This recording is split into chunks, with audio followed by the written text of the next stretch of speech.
pengajaran yang akan saya berikan kali ini tentang filsafat konstruktivisme. Adapun materi yang akan saya berikan ada 4. Yang pertama, pengertian. Yang kedua, asal-usul. Yang ketiga, pemikiran dasar. Dan yang keempat, implikasi dalam pendidikan. Oke, baiklah kita sekarang membahas topik yang pertama mengenai pengertian filsafat konstruktivisme. Konstruktivisme berasal dari kata konstruktif dan isme. Konstruktif berarti bersifat membina, memperbaiki, dan membangun. Isme sendiri dalam Kamus Bahasa Indonesia berarti paham atau aliran. Jadi, pengertian konstruktivisme itu adalah suatu aliran filsafat pengetahuan, yang mana di sini menekankan bahwa pengetahuan kita merupakan hasil dari konstruksi kita sendiri. Aliran konstruktivisme itu sendiri juga merupakan suatu aliran yang selalu mengalami revolusi atau suatu perubahan. Nah, pembahasan yang kedua, asal-usul. Gagasan konstruktivisme ini pertama sekali diperkenalkan oleh Giambattista Vico sekitar tahun 1970. Baginya pengetahuan itu lebih menekankan pada struktur konsep yang dibentuk. Ini berarti bahwa seseorang itu baru mengetahui sesuatu jika dapat menjelaskan unsur-unsur apa yang membangun. Berbeda lagi dengan Peirce. Peirce menggunakan teori adaptasi kognitifnya, yaitu bahwa pengetahuan kita itu diperoleh dari adaptasi struktur kognitif kita terhadap lingkungan, bagaimana beradaptasi untuk hidupnya. Sekarang kita akan membahas mengenai pemikiran dasar. Pemikiran dasar konstruktivisme. Peirce menjelaskan bagaimana proses pengetahuan seseorang dalam teori perkembangan intelektual. Peirce juga menyatakan bahwa teori pengetahuan itu pada dasarnya adalah teori adaptasi pikiran dalam suatu realitas atau kehidupan konkret, seperti bagaimana kita beradaptasi atau ke dalam lingkungan. Jadi, menurut Peirce, konstruktivisme adalah salah satu aliran filsafat pengetahuan yang berpendapat bahwa pengetahuan itu merupakan konstruksi dari seseorang yang sedang belajar. Nah, James Peirce juga menggunakan istilah dalam teori adaptasi kognitif, yaitu yang pertama skemata, yang kedua asimilasi, yang ketiga akomodasi, dan yang keempat ekuilibrasi atau keseimbangan. Yang pertama, skemata ini merupakan rangkaian cara berpikir seseorang terhadap suatu objek.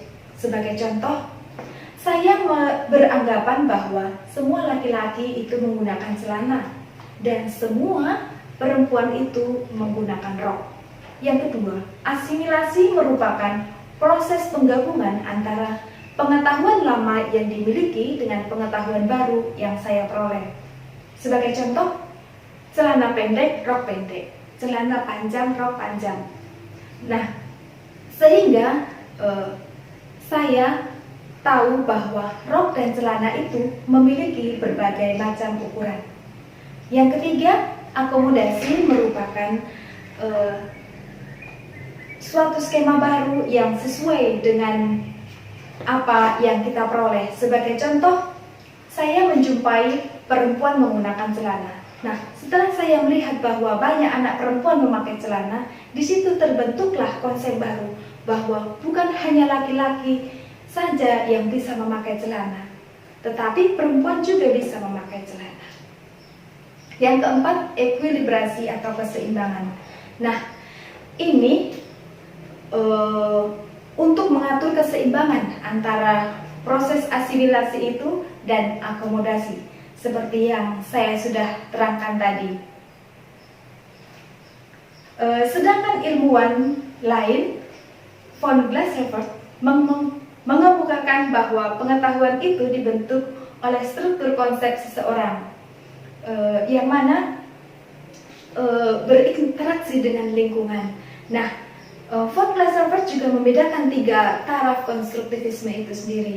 Yang pertama, konstruktivisme radikal, yang mana kita hanya dapat mengetahui apa yang dibentuk atau dikonstruksi oleh pikiran kita.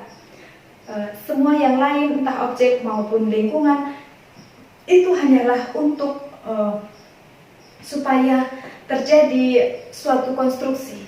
Yang kedua, realisme hipotesis pengetahuan, yang mana ini dipandang sebagai suatu hipotesis dari suatu struktur kenyataan, dan ini berkembang untuk menuju suatu pengetahuan sesuai dengan realita atau kenyataan yang ada di dekatnya. Yang ketiga, konstruktivisme yang biasa. Nah, pengetahuan ini merupakan gambaran dari realitas itu. Pengetahuan kita juga dipandang sebagai suatu gambaran yang dibentuk dari kenyataan suatu objek dalam diri sendiri. Selanjutnya, implikasi dalam pendidikan. Yang pertama, hakikat pendidikan menurut aliran filsafat konstruktivisme bahwa proses pembelajaran itu mengkondisikan siswa untuk aktif membangun konsep baru, pengertian baru, dan itu semua berdasarkan data.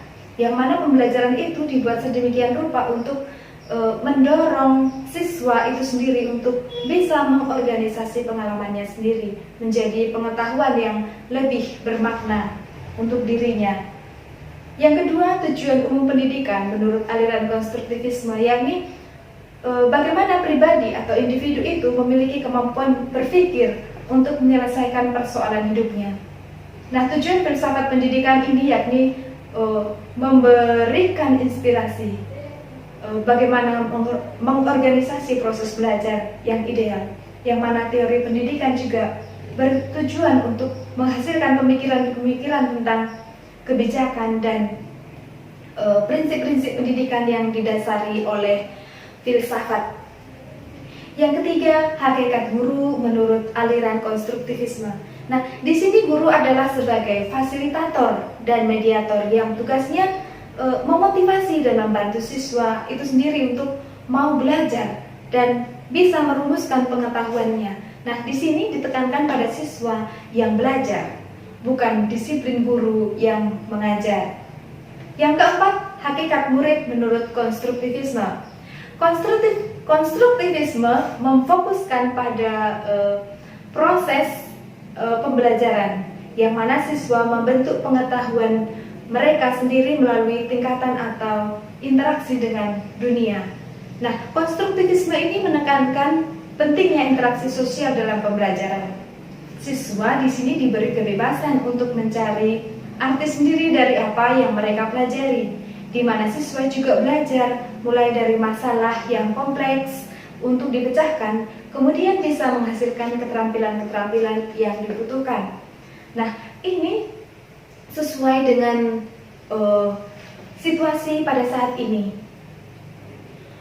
Keterampilan-keterampilan itu terlihat melalui sosial media, TikTok, dan sebagainya, yang bisa menghibur untuk orang lain dan juga kreativitas kita sendiri.